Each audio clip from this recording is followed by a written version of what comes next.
Welcome back to my channel your online teacher. അപ്പം നാളെ നമുക്ക് അക്കൗണ്ടൻസിയുടെ എക്സാം ഉണ്ട്. അപ്പം സേ എക്സാം എഴുതി എങ്ങനെയെങ്കിലും പാസ് ആകണം എന്ന് പ്രതീക്ഷിക്കുന്ന കുട്ടികൾ നമ്മളുടെ സേ എക്സാമിൻ്റെ special video കണ്ടിട്ടുണ്ടാവുമെന്ന് വിചാരിക്കണു.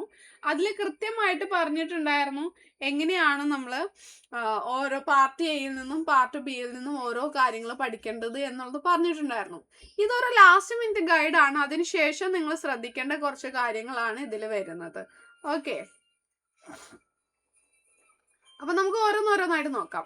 First of all നമ്മൾ ശ്രദ്ധിക്കേണ്ട കാര്യം എന്ന് പറഞ്ഞാൽ പ്രോബ്ലംസ് ആണ്. പ്രോബ്ലംസ് വരുന്നത് ഷോർട്ട് പ്രോബ്ലംസ് ഉണ്ട്, അതുപോലെ തന്നെ ലോങ് ആയിട്ടുള്ള പ്രോബ്ലംസ് ഉണ്ട്. ഓക്കെ, ഇതവിടെ നിൽക്കട്ടെ. ഷോർട്ടും ലോങ്ങും പ്രോബ്ലംസ് ഉണ്ട്. അപ്പൊ ഷോർട്ട് പ്രോബ്ലംസ് വരുന്ന സമയത്ത് ഇമ്പോർട്ടൻ്റ് ആയിട്ട് നമ്മൾ ഷോർട്ട് പ്രോബ്ലംസിൽ നോക്കി പോകേണ്ടത് എന്തൊക്കെയാണെന്ന് പറയാം. അപ്പൊ ഷോർട്ട് ആയിട്ടുള്ള പ്രോബ്ലംസ് 2 മാർക്കിനും 3 മാർക്കിനും ഒക്കെ ആയിട്ട് ചോദിക്കുന്ന ചോദ്യങ്ങളാണ്. ഇൻട്രസ്റ്റ് ഓൺ ക്യാപിറ്റൽ, ഇത് പഠിച്ചിട്ടുണ്ടാവണം കേട്ടോ. Interest on capital. പിന്നെ നിർബന്ധമായിട്ടും ഇൻട്രസ്റ്റ് ഓൺ ഡ്രോയിങ്സും പഠിച്ചിട്ടുണ്ടാവണം.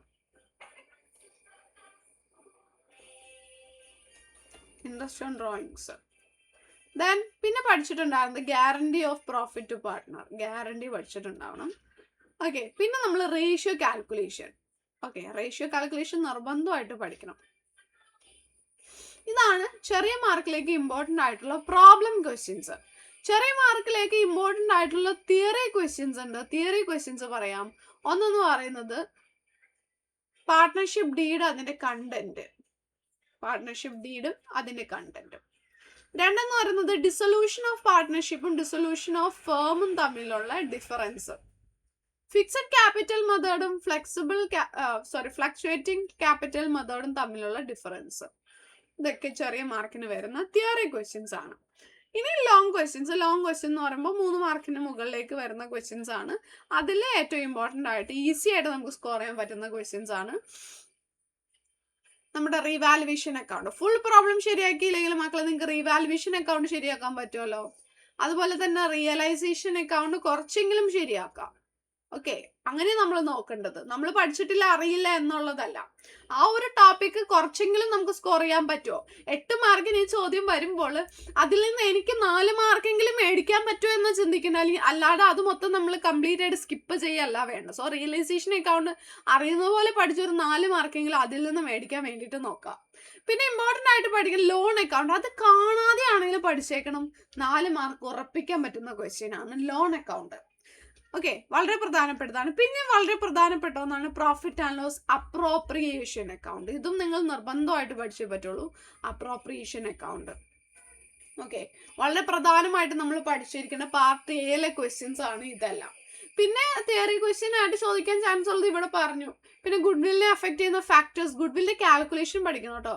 ഗുഡ്വിൽ കാൽക്കുലേഷനും അതിനെ അഫക്റ്റ് ചെയ്യുന്ന ഫാക്ടേഴ്സും നിർബന്ധമായിട്ടും പഠിക്കണം. ഇതൊക്കെ എന്തായാലും പാർട്ട് എയിൽ നിന്ന് പഠിച്ചിരിക്കണം.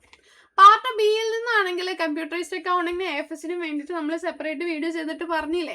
അതിൽ നിന്ന് റിപ്പീറ്റഡ് ആയിട്ട് വരുന്ന കാര്യങ്ങൾ AFSന്റെ കാര്യമാണെന്നുണ്ടെങ്കിൽ ഷെയർ ക്യാപിറ്റൽ, അലോട്ട്മെന്റിന്റെ ഒക്കെ ജേർണൽ എൻട്രീസ്, ഡിബഞ്ചർ ഇഷ്യൂ ചെയ്യുമ്പോഴുള്ള ജേർണൽ എൻട്രീസ്, അങ്ങനെ കുറച്ച് ഇമ്പോർട്ടൻ്റ് ആയിട്ടുള്ള ക്യാഷ് കമ്പാരിറ്റീവ് ബാലൻസ് ഷീറ്റ് ഒക്കെ, കമ്പാരിറ്റീവ് സ്റ്റേറ്റ്മെന്റ് ഒക്കെ വളരെ എളുപ്പമാണ്, അത് പഠിക്കണം. CA കാരാണെന്നുണ്ടെങ്കിൽ, കമ്പ്യൂട്ടറിസ്റ്റ് അക്കൗണ്ടിംഗുകാരാണെന്നുണ്ടെങ്കിൽ സ്ഥിരമായിട്ട് വരുന്ന കാര്യങ്ങളൊക്കെ പഠിച്ചു വെക്കുക. അതായത് ഗ്രാഫിന്റെ ഫീച്ചേഴ്സ്, പിന്നെ എങ്ങനെ നമുക്ക് ഓരോന്ന് അതിൽ ക്രിയേറ്റ് ചെയ്യാമെന്നുള്ളത്, പിന്നെ GNU ഖാത്തയിലെ ഡിഫറെന്റ് ടൈപ്സ് ഓഫ് വൗച്ചേഴ്സ്, അതിന്റെ കീ, അങ്ങനെയുള്ള കാര്യങ്ങളൊക്കെ, ഡിഫറെന്റ് ടൈപ്പ് ഓഫ് കോഡിങ്, ഇതൊക്കെ വേണം. സ്ഥിരം ചോദിച്ചുകൊണ്ടിരിക്കുന്ന ചോദ്യങ്ങൾ ഇതൊക്കെയാണ്. നിർബന്ധമായിട്ട് പഠിക്കുക, ഇതൊക്കെ ശ്രദ്ധിക്കുക. എല്ലാ ചോദ്യവും അറ്റൻഡ് ചെയ്യണം. ഓക്കെ, എല്ലാ ചോദ്യവും അറ്റൻഡ് ചെയ്യണം. ഒന്നും അറിയില്ലെങ്കിലും എന്തെങ്കിലുമൊക്കെ എഴുതി വെക്കണം. തെറ്റിക്കോട്ടെ, തെറ്റിയാലും പ്രശ്നമൊന്നുമില്ല. എഴുതിയില്ലെങ്കിൽ മാർക്ക് 0 ആണ് എന്നുള്ളത് അറിയാം. എഴുതിയാൽ ചിലപ്പോൾ 1 മാർക്ക് അവിടെ കിട്ടും. അപ്പോൾ ഒരു 3 ക്വസ്റ്റ്യന് 1 മാർക്ക് കിട്ടിയാൽ 3 മാർക്കായി. അതുകൊണ്ട് എന്ത് ചെയ്യുക, നിർബന്ധമായിട്ട് എല്ലാ ക്വസ്റ്റ്യനും അറ്റൻഡ് ചെയ്യുക, നല്ല രീതിക്ക് ചെയ്യുക. എല്ലാവരും ഇത്തവണ പാസ്സാകട്ടെ. Thank you so much.